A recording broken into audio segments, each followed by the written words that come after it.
season replays, fantasy drafts, ultimate created leagues, and what if tournaments. It's Coffee Cup Games with the coach, DKM. Hey, this is Coach DK continuing with the Coffee Cup Games season replay of the year 1900. The regular season has just concluded. We have now entered the playoffs. The playoffs are very simple.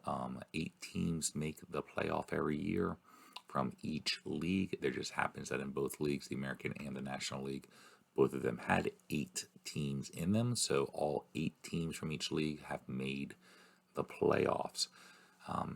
The setup for this playoffs are pretty simple. It will be a 1 versus 8, 2 versus 7, 3 versus 6, 4 versus 5. It will always be a best of 7. And in the league playoffs, it will be a 2-3-2 format.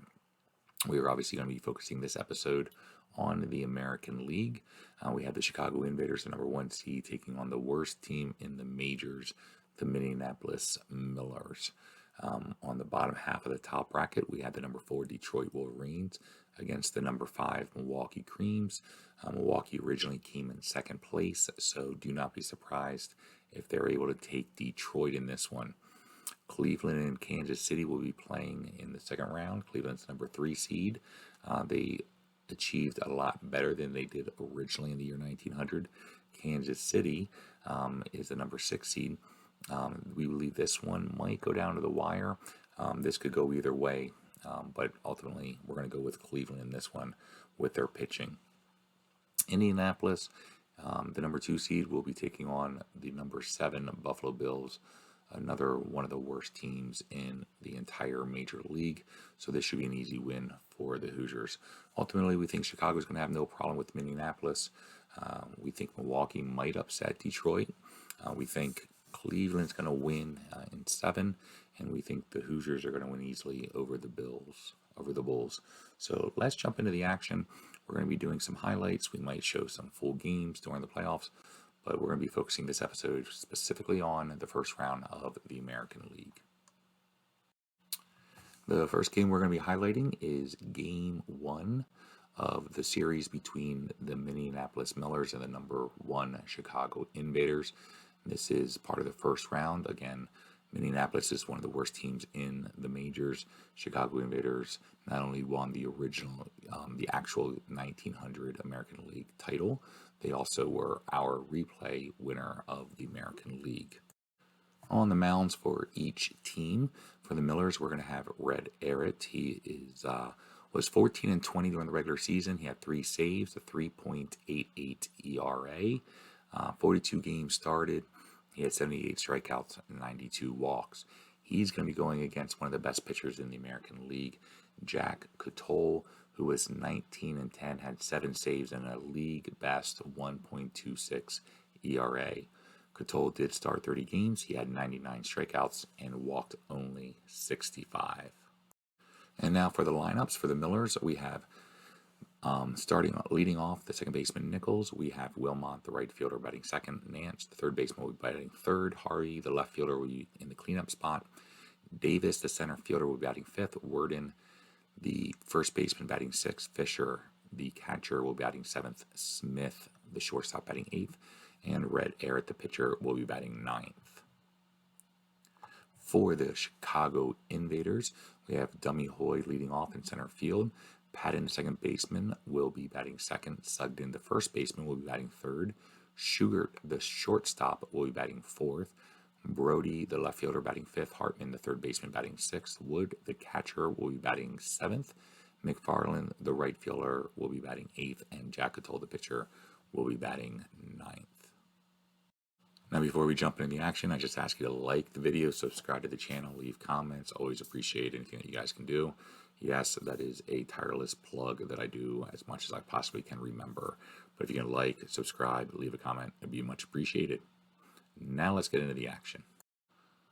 We enter the bottom of the second inning at Southside Park, where the home team, Chicago, is trailing 2-0.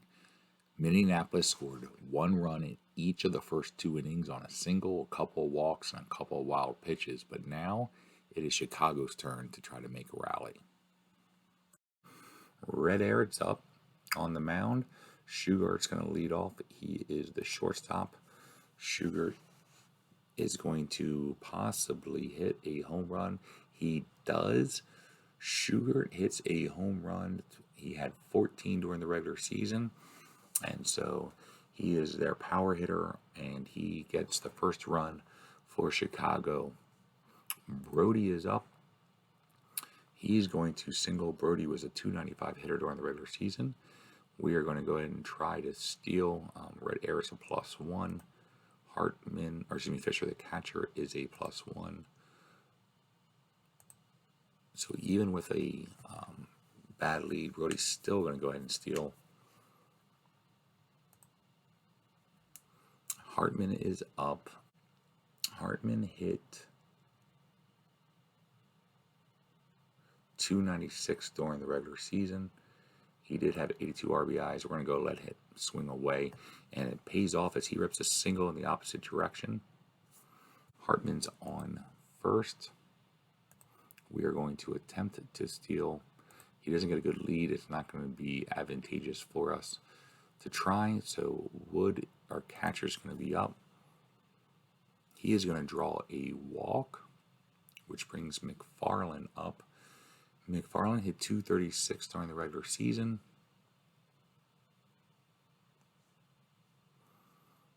He hit .241 in real life, but we do have the pitcher coming up next, so we're going to let him go ahead and swing away, and unfortunately it is a strikeout. So now our pitcher's up, Katol. We can just pray here, and luckily we get a pitcher's card. A 1-11. We're going to send the runner early on. We are going to send the trailing runners so they do not cut it off. They try to make the play at home. We score and runners advance. So runners on second and third as Katol, the pitcher, knocks in an RBI. Dummy Hoy is up. He is 0 for 1 for the game. He's going to pop out the third. That'll be 2 away. Patton's up. He's going to rip a single. That's going to add another run. We are going to try to send Katol. And Katol is pegged out at the plate.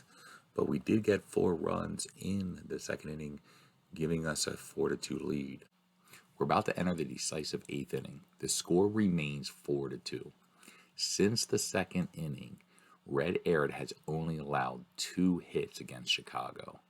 But Chicago's hurler, Jack Katol, has been even better. He hasn't allowed any hits. He's only allowed 1 hit the entire game. But we're about to enter the decisive 8th inning. We enter the top of the 8th. Jack Katol still has only allowed 1 hit in the game. So Smith is up. He's going to line out the second. Bringing up the pitcher, Red Airett. They are going to bring in a pinch hitter. So they're going to bring in Campbell. Don't know anything about Campbell, but he is going to draw a walk. Campbell did not have any at-bats during the regular season. Kind of shocked that they brought him in this situation. Nichols, their leadoff man, is up. Second baseman. He's going to hit a single to left field. He's going to put runners on first and second. Wilmot's got plenty of juice in his arms.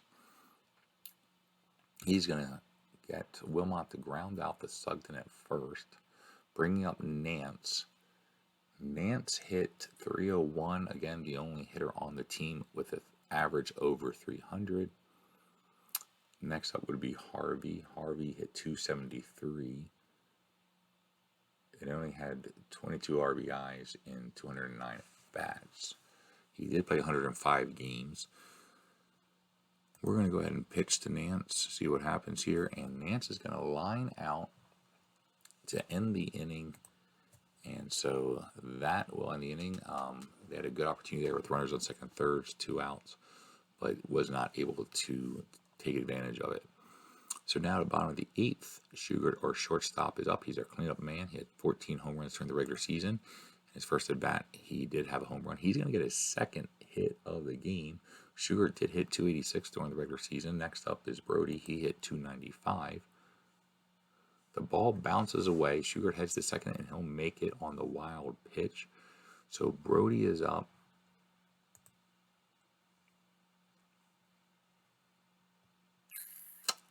Hit 295. We got Hartman coming up next. I think we're going to go ahead and try to bunt here. And it works out as perfectly as possibly could, as Brody bunts, has a lot of speed, is able to, has a good amount of speed, able to get there and beat out the bunt. We're going to try to steal. They are bringing in Tim Hurst, the manager will bring in Doc Parker from the bullpen to pitch. He does have a much better arm of keeping runners on.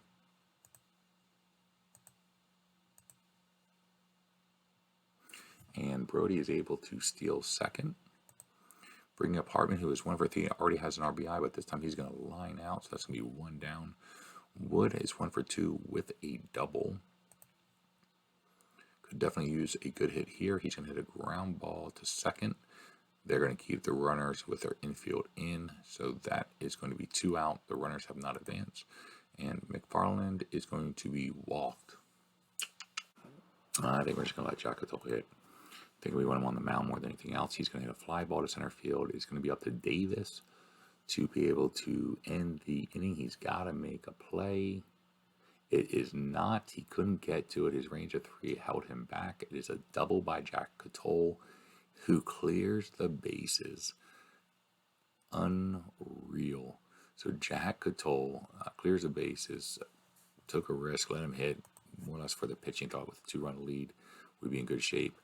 Dummy hoist strikes out to end the inning, but significant damage is done. And now for the conclusion of the game.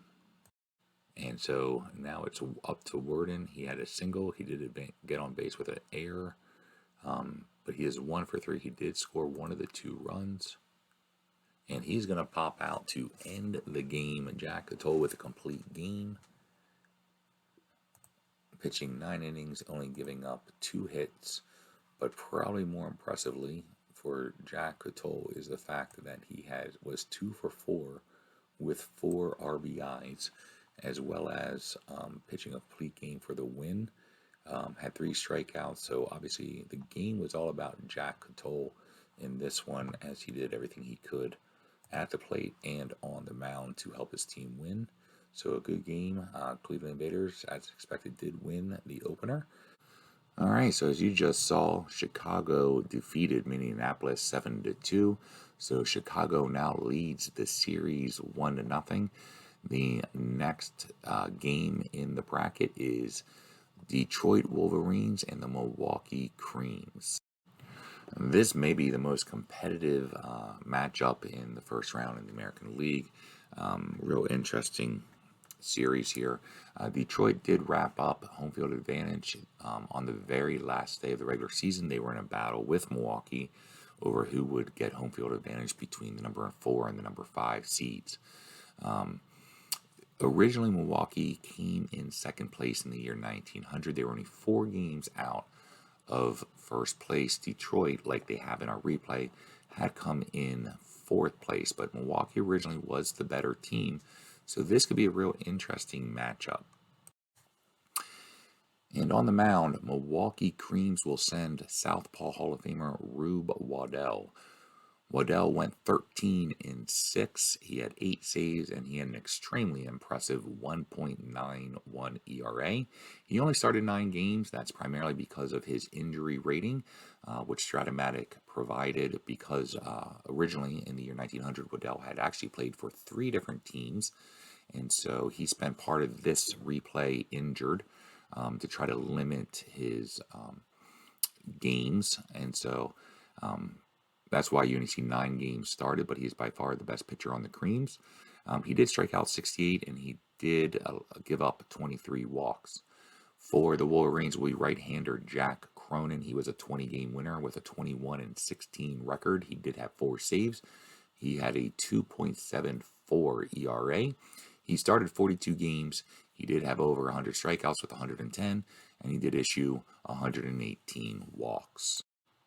And the starting lineups for Milwaukee, they will have Anderson, the first baseman, leading off. Waldron, the right fielder, will be batting second. Foltz, the second baseman, batting third. Diggins, the shortstop, will be batting in the cleanup spot. Ketchum will be in center field, batting fifth. Dowd, the left fielder, will be batting sixth. Burke at third will be batting seventh. Spies, the catcher, batting eighth. And Waddell will be batting ninth. For Detroit, we have Kid Elberfeld leading off, the shortstop. We have Dylan, the first baseman, batting second. Ryan, the catcher, will be batting third. Center fielder Nickel will be batting fourth. Casey, the third baseman, batting fifth. McAllister, the second baseman, batting sixth. Harley, the left fielder, batting seventh. And the right fielder, Holmes, will be batting eighth. And ninth will be the pitcher, Cronin. Let's pick up the action in the top of the first. And now for game 1 of Milwaukee at Detroit, the number 5 seed versus the number 4 seed. Leading off will be Anderson, the first baseman. Anderson in our replay hit .290 and did have 1 home run. He did have, it looks like, 80 RBIs and scored 102 runs. The only player for the Creams with over 100 runs scored. Cronin's going to get Anderson to ground out the short. That'll be 1 away. Next up is Waldron. Waldron hit .288. He's going to get a single. Foltz is up. He's probably one of the best hitters on the team. He had .318. He had 8 home runs leading the team. He also led the team with 86 RBIs. Waldron's going to try to get a lead, isn't able to. They're going to try a hit and run.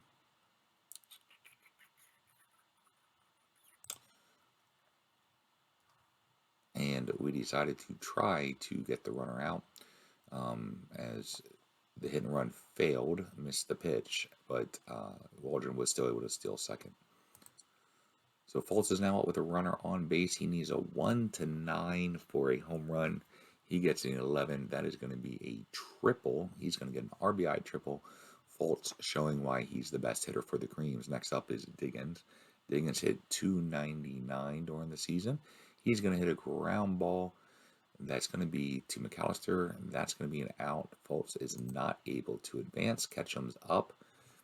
Ketchum is going to ground out to end the inning. So Foltz is stranded at third base, but the Creams do get 1 run.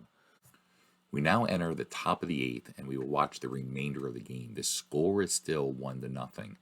The only run scored was off of in the top of the first when Foltz hit a triple, barely missing a home run. And then since then, it has been a complete pitcher's duel. Both Cronin and Rube Waddell have been incredible, and the defense have been there to give them all the support they need. So let's jump into the action. So at the end of 7 innings, Milwaukee has 1 run on 3 hits, has not committed any errors. Detroit has 0 runs on 3 hits and has not committed any errors. This is a pitcher's duel. This has been good defensive. No errors have been committed so far. So we are entering the last 2 innings of the game. The game is close. It is a 1-0 game. Milwaukee's holding on as Cronin continues to be dominant, but not quite as dominant as Rube Waddell, who is pitching a 7-game shutout. Both pitchers have been allowed 3 hits, with their defense being incredible behind them. The lead off the inning will be the third baseman, Burke, who hit .262 during the regular season. He needs a 1-5 for a double. He gets an 11, so it will be a single. Next up will be Spies, who hit .250. He's the catcher. And he is going to hit a ground ball to first base, but it is enough to advance Burke to second. So Rube Waddell is up. And the manager is going to have to make a decision. Do you pinch hit with a runner in scoring position 1 away in the top of the 8th, or do you let the Rube Waddell stay on the mound, who's been absolutely dominant? They decide to stick with Waddell, who hits a ground ball to shortstop, and Burke stays put, bringing up the leadoff man, first baseman Anderson. Anderson definitely needs to come through here. He's going to hit a fly ball to center field. Anderson hit 290. He's going to hit a ball to Nickel. Nickel had committed only 8 errors during the season, and he is able to bring that one in to end the top of the 8th. So now Waddell returns to the mound. Bottom of the 8th, McAllister is up. The second baseman, McAllister, is not one of their best hitters, but he's not bad. He hit 278 during the regular season, and he's going to be struck out. The third strikeout for Rube Waddell. Next up is Harley, the team's best hitter. He hit 322 during the regular season. He did have 72 RBIs, led the team in RBIs as well, and struck out. Rube Waddell with back-to-back strikeouts. His 4th strikeout of the game, bringing up Holmes, who is a 293 hitter during the regular season. And Waddell strike out the side in the bottom of the 8th. Waddell is pitching a gem for sure. Shutout, allowing only 3 hits. Milwaukee's up at the top of the 9th, trying to give some insurance run. Waldron, who's 2 for 3, he has half of their hits for Milwaukee. He had has 2 singles throughout the game. He is going to draw a walk, so Waldron's been the guy getting on base for him. Now brings up Fultz, the team's best hitter, in my opinion. He had 318. He's the leader in RBIs. He's the leader in home runs.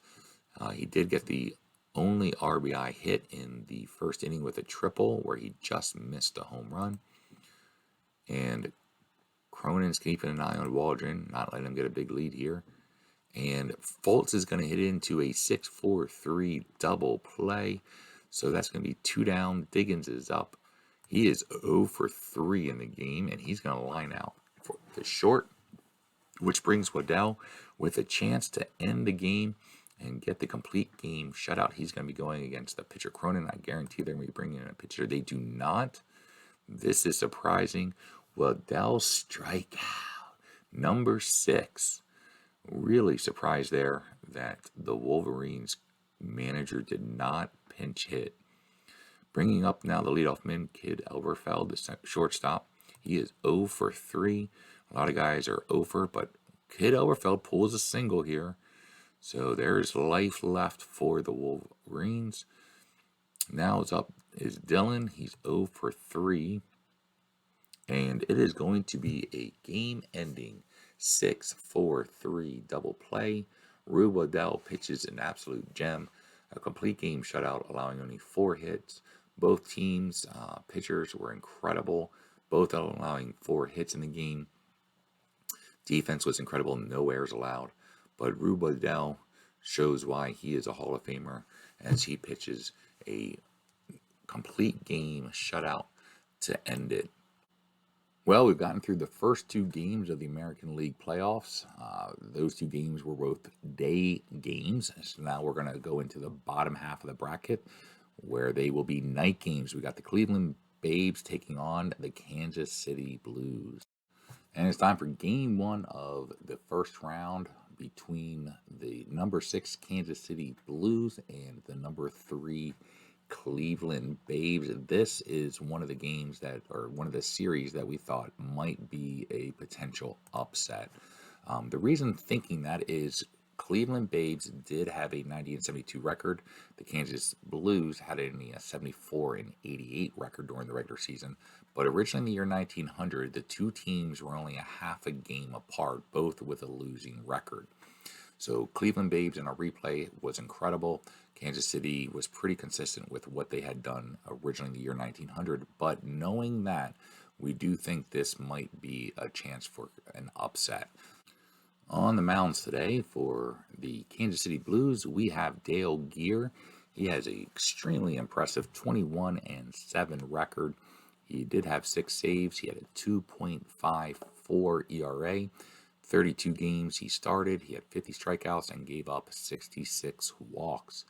For the Cleveland Babes, we have Bill Hart, also a 20-game winner. He was 21-13. He did not get any saves. He did have a 2.14 ERA. He started 39 games, had 77 strikeouts, and issued 108 walks. So a battle of 20-plus game winners, both sub 3.0 ERAs. So this should be a good pitching game. Let's check out the starting lineups. For Kansas City, we have leading off Hemphill, the center fielder, O'Brien, the left fielder, batting second, Gansel, the first baseman, batting third, Dungan, the right fielder, batting fourth, Klingman, the shortstop, will batting fifth, Wilson, the catcher, batting sixth, Coughlin, the third baseman, will be batting seventh, Schaefer will be batting eighth and playing second, and the pitcher, Gear, will be batting ninth. For the Cleveland Babes, leading off will be Ollie Pickering, the league leader in stolen bases. Next will be Gennins, the left fielder. LaChance will be batting third, playing first. Sullivan, the third baseman, will be in the cleanup spot. Muelo will be at short, batting fifth. Jones, the right fielder, will be batting sixth. Flood, the second baseman, batting seventh. And the catcher, Krisham, will be batting eighth, with Hart, the pitcher, in the ninth spot. We enter the third inning. Cleveland is up 1-0 after an early run in the first inning. Let's jump into the action. Top of the third, Hart is back on the mound going against his counterpart Gear, who's going to line out the third. Bring up our leadoff man Farrell with a one away. Farrell grounded out in the first. Farrell is going to draw a walk. Farrell did, looks like, draw 33 walks during the regular season. He does have some speed, and we don't have a good pickoff guy or catcher. They're not going to try to steal him yet, so Hemphill is going to be up. He's going to fly out to left field for two away. O'Brien, who singled in the first inning with our team's only hit, is going to hit a long fly ball to center. We are going to not try to get the runner. And so O'Brien comes through. O'Brien is the team's best hitter. He had 349 during the regular season. He had 85 runs. He did knock in 93 RBIs. And he is followed by this team's second best hitter, Dungan, who actually had over 100 RBIs with 106 and a chance here with a runner in scoring position to get another one. He's going to hit a ground ball to Flood. Second baseman who's going to have to make a play. And it is not a good throw, so Dungan takes first on the air. Runners on the corner. Klingman is up.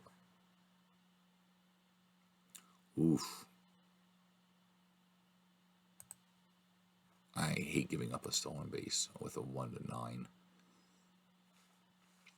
Klingman is up. He hit 323 in 158 at bats, and he comes through with a 2 RBI single to knock in 2 runs with 2 out. So a 2-out rally here for the Blues, and that is going to end the inning as Willow snags the line drive. We enter the 7th inning now.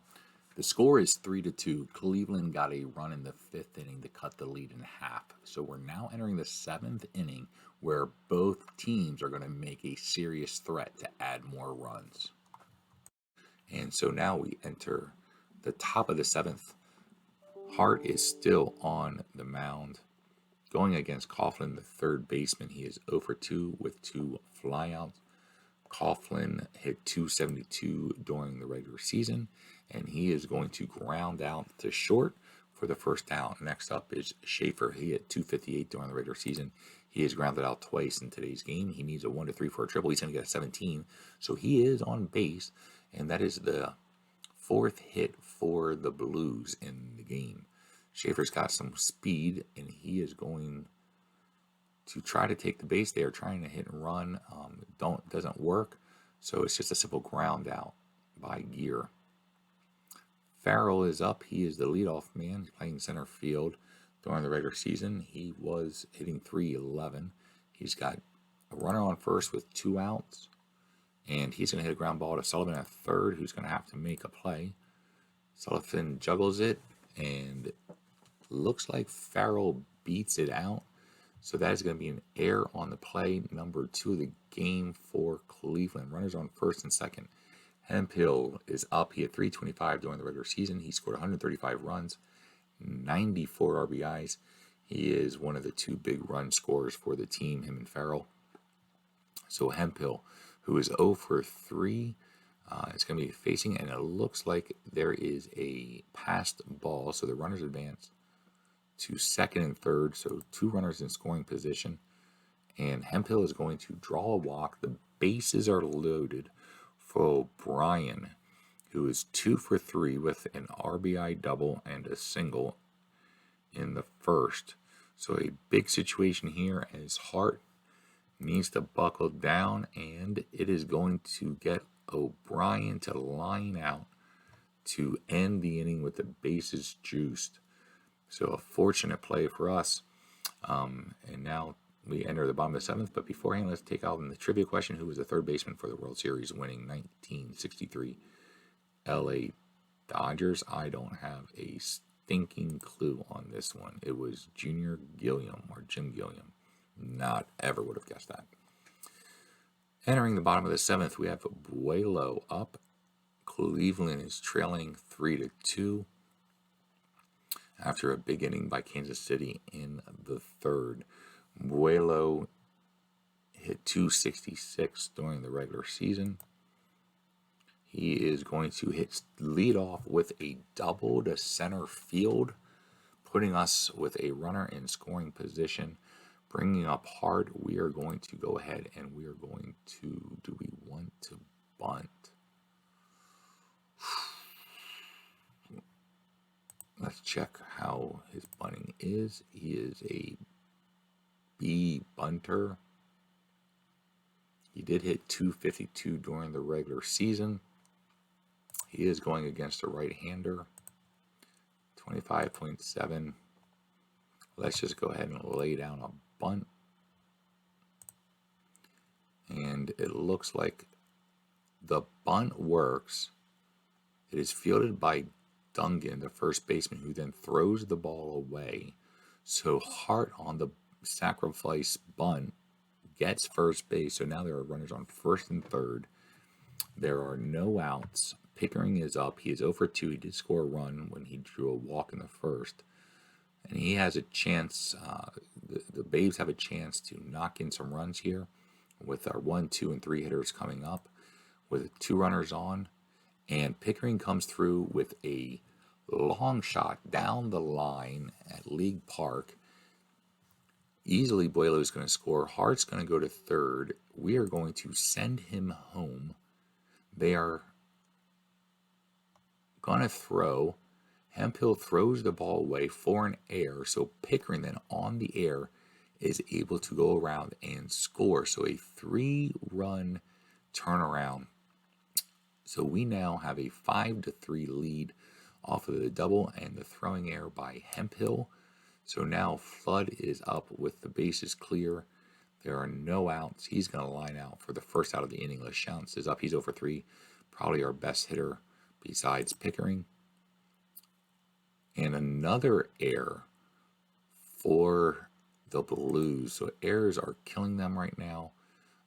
Christian is up. He's going to fly out to left field, bringing up Jennings. Jennings hit 312 during the regular season.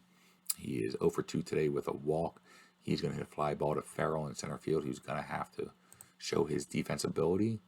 And he makes a running catch to end the inning. But the damage has been done. We get 3 runs off of Pickering's double and then throwing error by Hemphill to take a 5-3 lead. We're now going to enter the 9th inning. The Cleveland Babes added an insurance run in the 8th, so they are now up 6-3. Bill Hart is still on the mound, hoping to be able to complete the game. But Kansas City Blues want to try to get some runs. Entering the top of the 9th, the Cleveland Babes have a 6-3 lead. The Babes got a quick run in the first, and then Kansas City got 3 runs in the third, taking the lead 3-1. And then now the Cleveland Babes have continued to answer back, picking up a solo run in the 5th, and then a big 7th inning for them to take a 5-3 lead with 3 runs in that inning. Adding an insurance run in the 8th brings us to the top of the 9th. Hart is above his pitch count, but we're going to let him continue. The pitcher is up. They're going to bring in a pinch hitter. It looks like Paul Nagel. Paul Nagel had 39 at bats. He only hit 179. He only had 7 hits during the regular season. 3 of those were doubles. So we're going to be facing Nagel. Nagel is going to hit a fly ball to right field, and that is going to bring up 1 out. And Farrell is now up. Farrell is a .311 hitter during the regular season. He looks like 0 for 3, though he has been on base twice with a walk and a 1 base error. And on that error, he did score. And he is going to hit a ground ball to the pitcher back to Hart, bringing up Hemphill.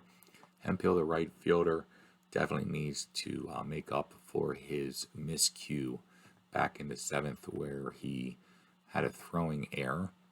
He is 0 for 3. He does have a walk. Hemphill did hit .325 during the regular season and did score a team high 135 runs. And he is going to hit a ground ball to short, and that is going to end the inning. Hart with a complete game, only allowing 5 hits over 9 innings. And so the Cleveland Babes take this one at League Park on a dark, bad night, 6-3. So 3 of the series had already concluded their game 1. Chicago won 7-2. Detroit lost at home 1-0 behind Rube Waddell's amazing pitching gem. And then the Cleveland Babes just won 6-3, bringing us into the last game of the first round, game 1s. So in this one, we have the number 7 Buffalo Bulls going against the number 2 Indianapolis Hoosiers. The Indianapolis Hoosiers had an incredible season, coming out only 2 games out of first place behind the Invaders, and they are going against the Buffalo Bulls, who struggled all year, going 72-90. They did have the 2nd worst record in the entire major league. We will have a pitching contest between 2 left-handers. For the Buffalo Bulls, we have Dan Kerwin. He went 13-13 during the regular season. He had 1 save. He did have a very respectful 2.76 ERA. He started 32 games. He had 46 strikeouts and did issue 63 walks. For the Hoosiers, we have Southpaw Win Kellum. He had a 20-12 record, so another guy with 20 wins during the regular season. He did have 7 saves. He had an extremely impressive 2.28 ERA, started 39 games for Indianapolis. He did strike out 85 and gave up 95 walks. The starting lineup for the Buffalo Bulls will be Getman, the center fielder, leading off. Atherton, the second baseman, will be batting second. Schreckengost, the catcher, will be batting third. Carey, the first baseman, will be batting in the cleanup spot. Hallman, the shortstop, batting fifth. Halligan, the left fielder, batting sixth. Andrews, the third baseman, will be batting seventh. And Gary, the right fielder, will be batting eighth. And Kerwin, the pitcher, will be batting ninth. For the Indianapolis Hoosiers, the home team, they will be leading off with left fielder Topsy Hartzell. Magoon will be batting second and playing second. Sox Sabold will be playing center and batting third. Hickey, the third baseman, will be in the cleanup spot. Powers, the first baseman, batting fifth. Hogreaver, the right fielder, batting sixth. Hayden, the catcher, will be batting seventh. Gare, the shortstop, batting eighth. And the pitcher, Win Kellum, will be batting ninth. And now into the bottom of the second, where the score is tied 0-0. And the number 2 team, the Indianapolis Hoosiers, try to show their dominance over the Buffalo Bulls, the number 7 seed. Now the bottom of the third inning, Hickey, the third baseman, is up. He had 274 during the regular season. He's going to hit a ground ball to Atherton, the second baseman. Atherton's going to have to make a play, and he is not going to be able to do it. It is going to be an error. Hickey takes first. We are going to try to take advantage of some of our speed here. Hickey did have 22 stolen bases. He's not going to be able to get a good lead, so we're going to let Powers hit. Powers did hit 313 during the regular season. He is going to rip a single. We're going to try to send Hickey to third. We have runners on the corner. Hog Reaver is up. He hit 280 during the regular season. He did have 81 RBIs. So the right fielder is up against the southpaw. He needs a 1 to 8 for a double. He's going to get a 17, so that is going to score a run and is going to allow us to send Powers over to third. So a good second inning, still with no outs, 3 quick hits. Hayden is up. He's going to hit a ground ball to third. They're going to get the runner out at first, but the run does score, so adding another run. Hog River's now on second, and we do have 1 out. Gare uses his clutch hitting, and he is going to rip a single to the opposite left field, scoring the third run of the inning. Now bringing up our pitcher, Win Kellum. Win Kellum is going to hit a line out to third. That's going to make 2 away. Bringing up Topsy Hartzell, who singled in the first. He's going to hit a fly ball to left field, and that's going to be the end of the second inning. But Indianapolis jumps up and gets 3 early runs in the inning to give themselves a 3-0 lead. After 4 innings, the score is 4-1. The Indianapolis Hoosiers added a run in the bottom of the third, and then the Buffalo Bulls added a run in the top of the fourth. We now enter the top of the 5th inning, where the Bulls are trying to make a comeback. Top of the 5th, the pitcher Kerwin is up. He is going to fly out to center field, a pretty good hitter. Kerwin does play on the field some, but he is not able to take advantage of this at bat. Getman, the leadoff man, is up. He is going to be walked. Getman did have a team-leading 31 stolen bases, so he's definitely somebody who's got a possibility to steal. But this is going to be a strikeout on the second baseman, Atherton. Pitcher looked like he may have pulled something, but nope, he's okay. He's able to continue. Schreckengoss is up. The catcher, he is 1 for 2 today. He needs a 14 or less. He gets the 12, so he's going to single, making him 2 for 3. Schreckengoss is one of the better hitters on the team, hitting 304 during the regular season. Bringing up Carey, who hit 269 during the season. Carey did have 7 triples, so he can get some extra bases. He's going to hit a fly ball to left field. It's a hard shot to Hartzell. It's going to land in front of him, and so that is going to be a single, but then Hartzell looks like he gets past him. So he should have been able to field the single. It gets past him. So then Carey's able to take 2 runs, or knock in 2 runs and go all the way to third as Hartzell misplays the single. Hallman's now up. He's 2 for 2 with a double, and that's going to end the inning. So after a quick start by Indianapolis, the Buffalo Bulls have stormed back, bringing the game 4-3, entering the bottom of the 5th inning. We now go to the 8th inning, where the number 2 Hoosiers still hold on to a 4-3 lead over the number 7 Bulls. But this game is far from over. Let's check out the remainder of the game and the last 2 innings and all the fireworks that occurred. Top of the 8th, here we come. Schreckengoss, the catcher, is up. He is 2 for 3. He has scored a run. Schreckengoss hit 304 during the regular season. Did score 92 runs. He needs a 1 to 9. He gets a 4.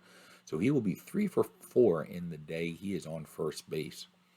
Carey, the first baseman, is up. He is 1 for 3. He did have an RBI on an error. He's going to rip a single, sending Schreckengoss to second base. Now Hallman, the shortstop, is up. Hallman hit 263 during the regular season, only had 45 RBIs, but he is 2 for 3 today. He does have a single and a double. Kellum's going to have to really grind it out here. He's going to get Hallman to hit a ground ball behind the lead runner, so Magoon's just going to take the easy out to Powers, which means now there's runners on second and third. There is only 1 out. Halligan is up. Halligan hit 278 during the regular season. Andrews behind him. I think we're going to go ahead and pitch out again. And he's going to hit a ground ball. So with the infield drawn in, Halligan's able to get it through the infield, and both runs are able to score. So had the infield not been in, that would have kept the runs from scoring, and Halligan would have been out. We probably would have given up 1 run. But unfortunately, now we've given up 2. So Halligan with the 2-run RBI. Andrews is now up. We were thinking about walking him, did not, and so he takes advantage of the drawn-in infield, and so Andrews then flies out, making it 2 out. Gary's up. He's 0 for 3. He's going to line out the first, but Buffalo, the number 7 seed, is entering the bottom of the 8th inning. They're holding on to a 5-4 lead. Hastings, the relief pitcher, is in. He's going to be going against Hickey, who is 1 for 2. He has a single. He has a 1 gotten on base on an error, and he has a sacrifice fly for an RBI. Hickey hit 274 during the regular season, and he is going to fly out to Getman for 1 away. Next up is going to be Powers. Powers is 2 for 3, hit 313 during the regular season. He's going to hit a fly ball to right field. Gary, who doesn't have a lot of range, is going to have to make a play here. He does get there, but then he ends up dropping it. And then he grabs it again, so he juggles the ball, does make the play. So he gets the out. So now we have Hogriver, the right fielder, is up. And he's going to hit a fly ball to right field to Gary. It's a hard shot. Gary's going to have to make another play. This time he's not able to. The ball lands in front of him, and then he struggles to pick it up. So Hogriver is able to get it a single and then advance to second on the air. Hayden is up, our catcher. Hayden is 0 for 3 today. He hit 240 during the regular season. We are going to go ahead and look for a possible pinch hitter. All right, so we decided to bring in Milligan as a pinch hitter. Milligan hit 304 and 299 at bats during the regular season. So this is a great option for us with a runner on second base. And he is going to hit a fly ball to left field to Halligan, who has not the best range. And it is looping fly to left. Jocko Halligan charges the ball. It falls in front of him. Milligan has just tied the game with his pinch hit single in the bottom of the 8th with 2 outs. Gayer is up. He's going to be walked now. So we have runners on first and second. We have a little 2-out rally going on with a chance to tie the game. All right, so we're going to bring in a pitcher hitter. And we are going to bring in Bill Gray. Bill Gray hit 275 during the regular season in 204 at-bats. He did have 25 RBIs. So we have another chance here to add a run with a pinch hitter. He is unfortunately going to ground out back to the pitcher, and that's going to end the inning. But the damage has been done. The game is tied 5-5. Both teams have 10 hits, and Buffalo has committed 2 errors. Indianapolis has committed 1. But a great game going on so far. All right, so after an exciting 8th inning, the Indianapolis Hoosiers are going to put Gardner on the mound. They're going to move Powers from first to the catcher, and they're going to let Gray stay on the field, the pinch hitter. He's going to go to first base. So Gardner now has a chance to enter the game in a 5-5 game, entering the 9th inning. Hastings, the pitcher, is up. They're going to let him hit, and he's going to draw a walk. So not a good start for Gardner. Getman is up. He is 0 for 3, and he's going to be struck out. So that's going to be 1 away after 10 is up. He hit 327 during the regular season. He is 1 for 4 today, and he is going to hit a fly ball to center field to Sox Siebold, who's going to have to make a play. and it looks like Sox Seabold drops the ball, allowing Atherton a two-base error and moving Hastings all the way to third. Schreckengast is up. He is one of the team's best hitter, hitting 304. He is 3 for 4 today. We are going to intentionally walk him, and we are going to face Carey, who hit 269 during the regular season, even though he is 2 for 4 with an RBI today. So Gardner going against Carey, the first baseman, and he is going to walk Gardner with the bases loaded. And now Hallman, who's 2 for 4, is up. Hallman during the regular season, who 263. Buffalo is taking advantage of it, and what could possibly go wrong for Indianapolis? Hallman gets his second double of the game, adds 2 more runs, and gives Buffalo an 8-5 lead. Halligan's now up. He's 2 for 4 with a double. 3 RBIs. He's going to hit a fly ball to center field. That should be deep enough for a sacrifice fly. They're going to send the runner. Sox Seabold is going to try to peg him at home. And it's an error. He throws the ball away. So the runner who was on second went to third, and then on the air, he scores. So 5 runs for Buffalo in the 9th inning. The number 7 seed has a chance to take game 1 against the number 2 team. But the inning is not over until Doc Andrews hits a fly ball to center to end the top of the 9th. But wow, what a 9th inning. What a 8th and 9th inning. So the score was 4-3 entering the 8th inning. Buffalo scores 2 runs. Indianapolis answers. So Buffalo takes the lead 5-4. Indianapolis answers. They score a run, make it 5-5, and then Buffalo just opens up and just scores 5 runs in the top of the 9th. So now we enter the bottom of the 9th. Hastings is still on the mound. Topsy Hartzell, our leadoff man. So we're at the top of the order. Our left fielder is up. He is 1 for 4. He's going to fly out to left field. It is going to be one away. This was not what I expected. Magoon is up. He's going to get a single to left field. So trying to keep him alive. Sox Seabold is up. The center fielder, he is 1 for 4. He's going to line out to short. So there's 2 outs. Hastings has a chance to finish the game and give Buffalo a win. The relief pitcher comes in, and the 8th inning gave up a run, was looking a little shaky early, but now has a chance to win the game. But unfortunately, he walks Hickey, so we still have a chance. Runners on first and second.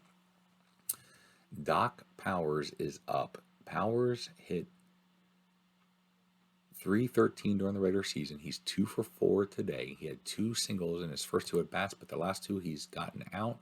And he is going to hit a ground ball to Hallman, who's going to make the play. And that is going to end the game in an upset in game 1 of the series as Buffalo goes into Washington Park and takes the first game from Indianapolis. A great game, a back and forth game, but a fun game to watch, even though we were the losers. Buffalo now leads the series 1-0. And that concludes the game 1s of the first round series in the American League playoffs. Chicago defeated Minneapolis 7-2. The Wolverines lost at home to the Milwaukee Creams. Cleveland Babes, number 3 team, beat the Kansas City Blues 6-3. And the upset of the first games is definitely the number 7 Buffalo Bulls defeating the number 2 Indianapolis Hoosiers 10-5. I will continue playing the games live or myself. I will not be doing the highlights for the remaining parts of the games, like game 2, game 3. We might show some highlights when we get to game 4, 5, 6, and 7, like just the endings of the games. Or if there is a game that comes down to a game 7, a series that comes down to game 7, we probably will show that. But otherwise, we're going to kind of zip through the first round of the playoffs in the remaining episodes, or the next episode. So until next time, this is Coach DK. Have a good one. Bye.